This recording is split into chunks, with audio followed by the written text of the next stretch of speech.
Hello, Into friends. It's Natalie in Canada.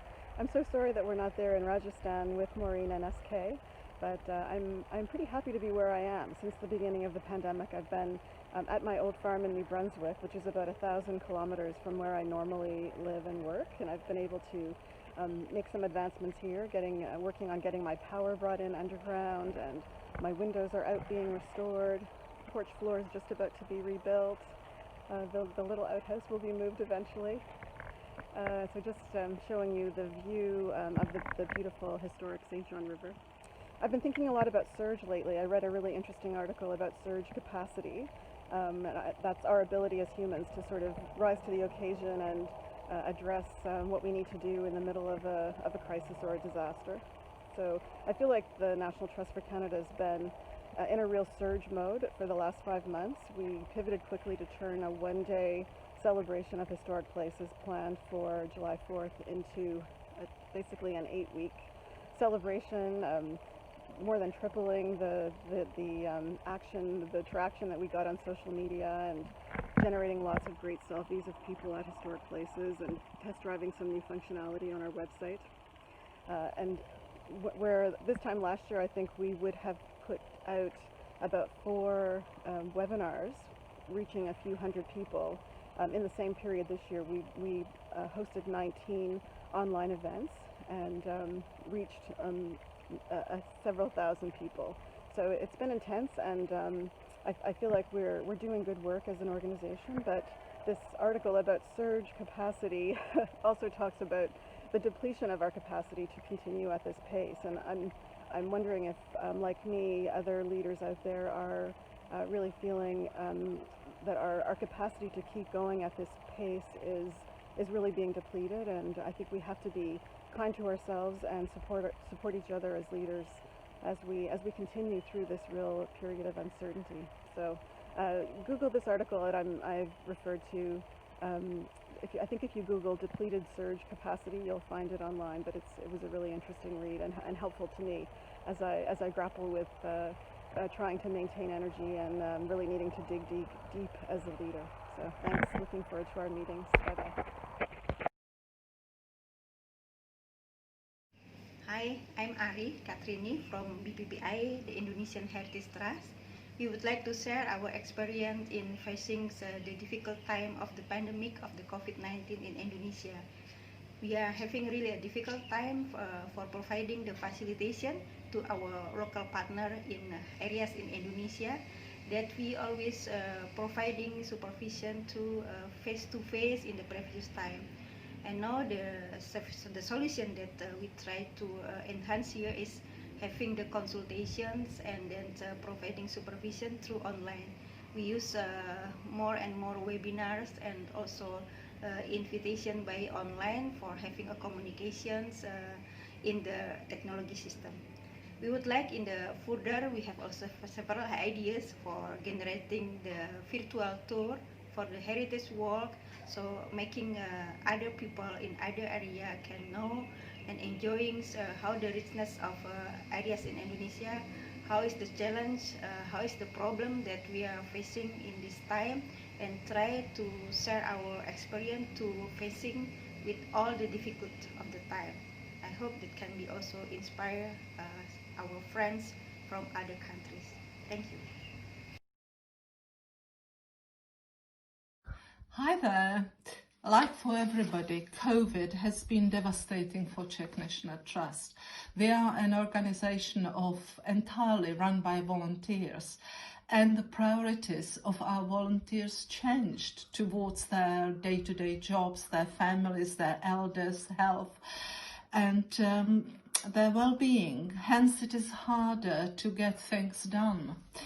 A real blow to us, though, was that our main donor, Avast Foundation, withdrawn its support for heritage to prioritize health and age.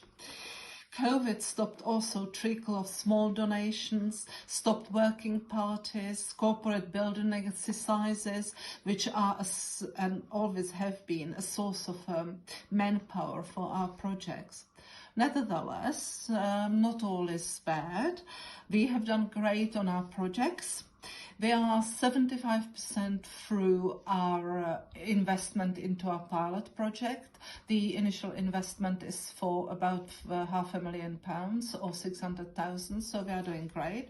So much as that local town, village and a local chateau owner are putting on a huge jamboree involving 2 ambassadors, Austrian and Czech one, to celebrate 190th anniversary of birth of the writer and philosopher whose tomb and chapel they are restoring. We also cleared 2 hectares, entirely cleared 2 hectares of the former English park which surrounds our pilot project. We removed 50 years of neglect of self-seeded trees and bushes and tipping of rubbish, and we restored drainage system to the whole 2 hectares, and we are ready to fence it off, which is being offered to us for free by the local chateau owner. Wonderful. We are restoring a 19th century glass house we have found in the undergrowth. We are turning it into volunteers and visitors center. We have a project made pro bono by our board member.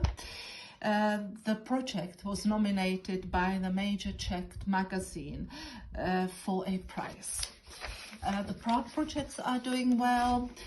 We have restored one of the 2 meteorological columns. The second one is almost finished. Our Škoda Palace project found some more money, and it's heading towards quite a good progress.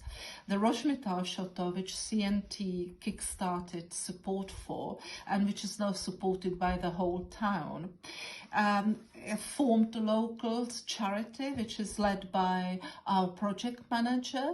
So it's a completely separate charity, and we are now supporting electively projects of the Chateau, Rožmitál Chateau. Last but not least, CNT, with the help of INTO, successfully received Erasmus educational and exchange grant of €70,000. We have got other participants who will be beneficiaries of the grant. It is Scottish National Trust, FI, Slovak National Trust, and Belgium National Trust. That's about it. I can fit in the allocated time. I could carry on, but better not. So thank you for listening.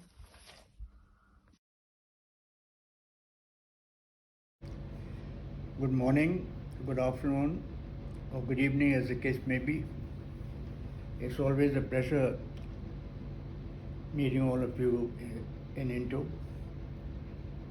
It's rather unfortunate that we have not been able to have the Jodhpur meet, but I have not given up, and being an eternal optimist, I'm looking forward to another chance to bring all of you here, perhaps in 2022. As with everyone, we also have been suffering the effects of the current crisis, but we managed to keep our office going on full salary, although working is on a staggered basis, part-time schedule. We've tried to keep our major projects continuing as much as possible, and we've also been able to embark on some new ventures. As I mentioned in one of our telephone meetings, we received some corporate funding for projects in Barmer in Rajasthan and in an area close to Delhi, Bhiwani, in the neighboring state of Haryana. The Barmer project, which involves creating sustainability where the area's rich but endangered craft traditions, is under the direction of Maureen and her colleague, and IIT-RSD trustee Amrita Singh. We were off to a great start last year with planning meetings in Jodhpur, exhibitions in Barmer, Jodhpur and Delhi, and with very active involvement of Babji Marani Himlata Raje in the project. The current situation has put a stop to greater interaction with the cross people. But we are working on a catalogue from which products can be ordered. There are other areas in Bhiwani. Two historic step wells are being conserved, work is on, and in another month or so should be completed.